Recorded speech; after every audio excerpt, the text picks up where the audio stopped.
Hi guys, and welcome back to another prop tutorial. Today we're going to be making Fizzgig.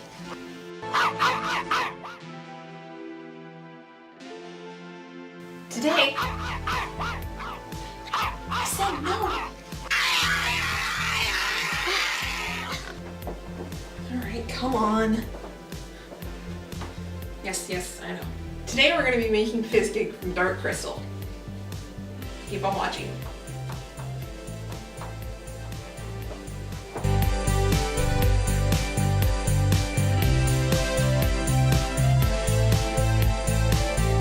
As always, all materials used in this video will be listed in the description below.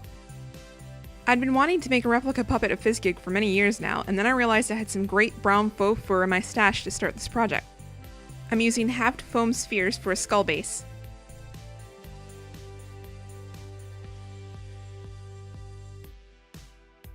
Craft animal eyes that I'll be painting later on. A sheet of brown fun foam. Red and yellow felt. I'll be painting the yellow felt brown later. And oven baked clay for the teeth and nose. Various other items used will be throughout the video. I start by trying to figure out how I wanted to puppeteer Fizzgig's mouth. I'm not a professional by any means, so I realize I may be doing this completely wrong, but this is a cheap, fun tutorial so you can make your own prop for a convention or just to have. Using the spheres as a base, I cut out 2 circle pieces of the brown fun foam.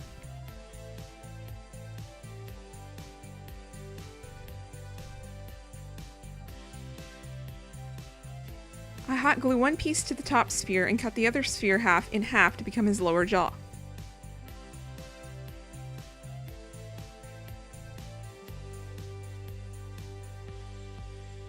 I hot glue the other foam piece down to the lower jaw.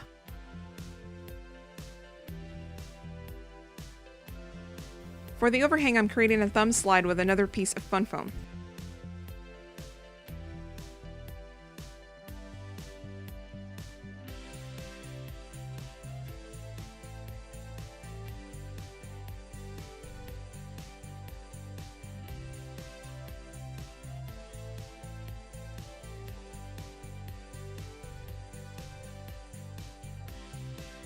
Taking the red felt, I draft out a mouth cavity shape using the spheres.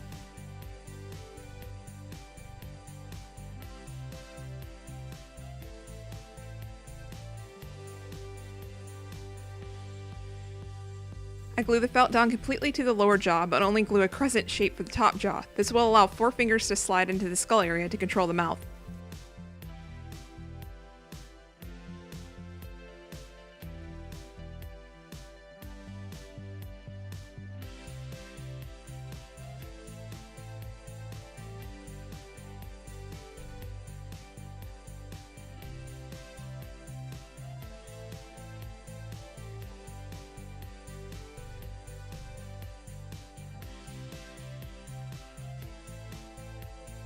The throat is a little too big, so I hot glue about a ½ inch closed.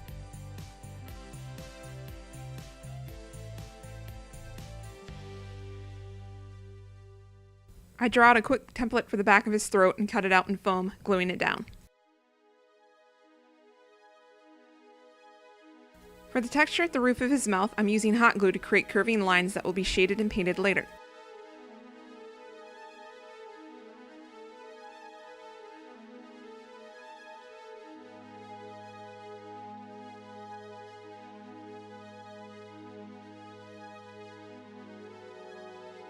To start covering him in fur, I cut out 2 pieces that measure 8 inches across and 17 inches long where my arm needs to be covered, plus the foam skull, and draft out a pattern. I leave room on the sides to add his legs, still allowing room for my arm. I begin covering the foam skull with the fur using hot glue.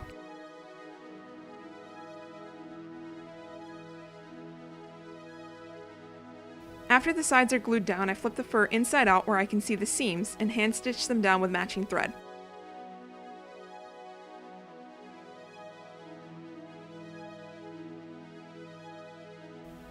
Flipping him inside out, I start to draft his legs. I just sketch a leg shape onto the back of the fur and cut out 4 of them.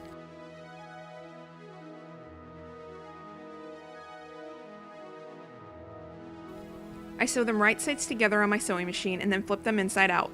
Using a little cotton batting, I stuff his legs and sew the top shut.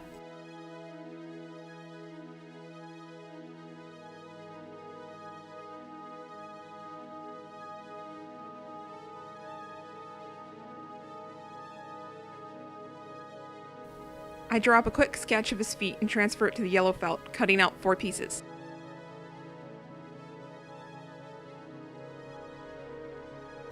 I hand stitch both feet together using a whip stitch on the seams and a running stitch to define the toes.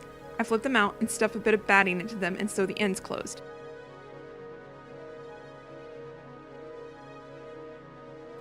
The feet are then hand stitched to the bottom of the legs, and I hand stitch the legs to the body.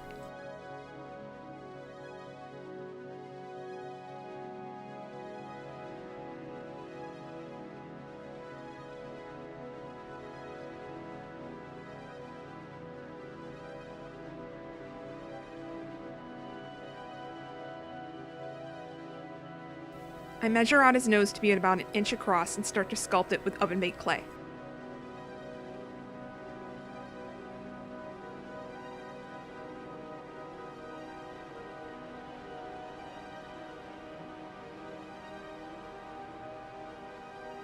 Sketching out a quick shape of his mouth on paper, I use it to create the base shape of his gums for his upper and lower jaw.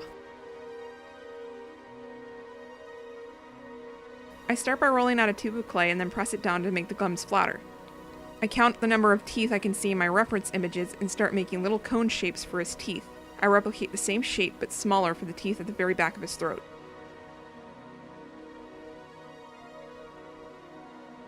It was at this point that I realized there were multiple puppets used in this film, one with a larger mouth for teeth shots and what looked to be a smaller puppet for closed mouth shots, or as I call them, calm and crazy Fizzgig. I'm clearly making crazy Fizzgig.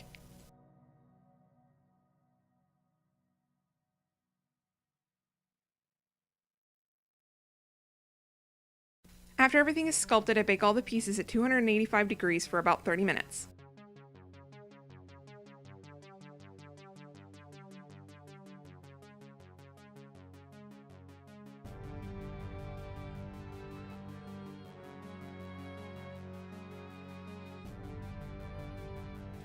I start the painting process feet first, mixing textile medium with brown paint. I paint the felt feet. You can of course just use brown felt, but I used what I had in my stash, and I actually like the texture that the paint gave to his feet.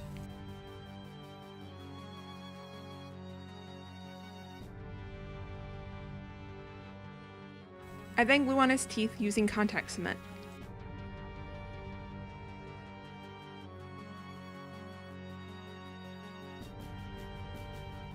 With more red felt, I cut and sew a tongue shape, sewing the outer seams, flipping it right side out, and then sewing a line down the middle. I add batting and sew it up.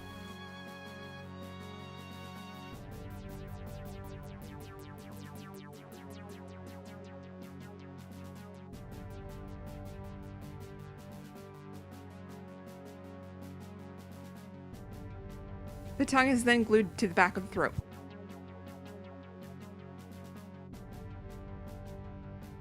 I paint the gums a muted pink-red mixed with brown, and any pink that gets on the teeth will be covered with an off-white paint after the gums have dried. I shade and highlight the texture of the roof of his mouth, tongue, and bottom portion with pinks, reds, blacks, and browns. I also paint in the uvula.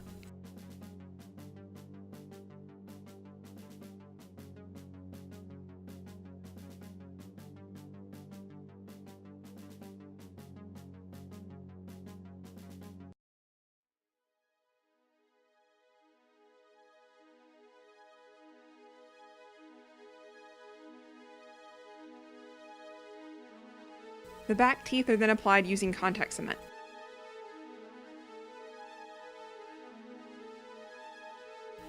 For the nails on the feet, I'm using cut down acrylic nails that are then glued to his toes.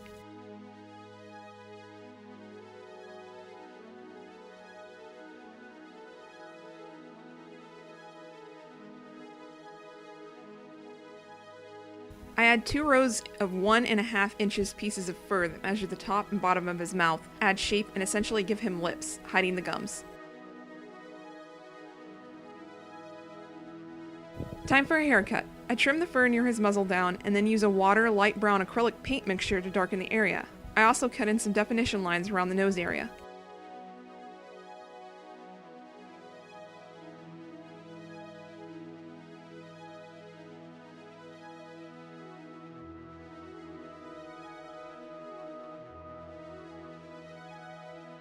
For the hair, I'm taking a page out of the doll community and using acrylic yarn to make fur-like wefts.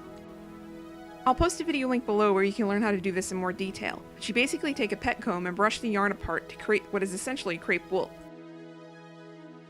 I do this a lot.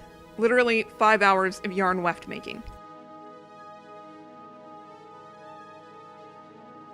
Once I'm good and covered in yarn fuzz, I use plain old white skull glue to attach the yarn to the body. I'm using skull glue since it dries down clear. I glue the wefts outward from his face, downward from his chin, and all around his body in spots here and there.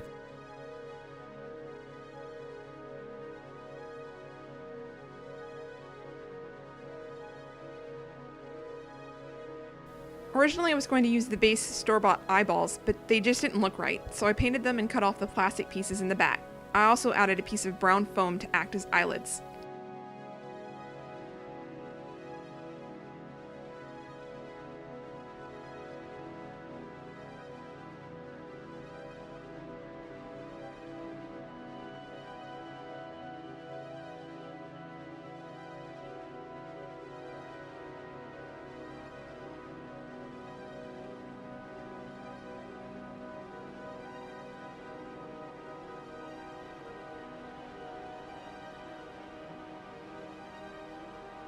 I glued down the nose and then pressed in the eyes. I added even more yarn fur for more dimension around the eyes and his nose.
Thanks for watching, and remember to give this video a like if you enjoyed it, and subscribe for more. You can follow me on Facebook and Instagram for even more content. See you next time!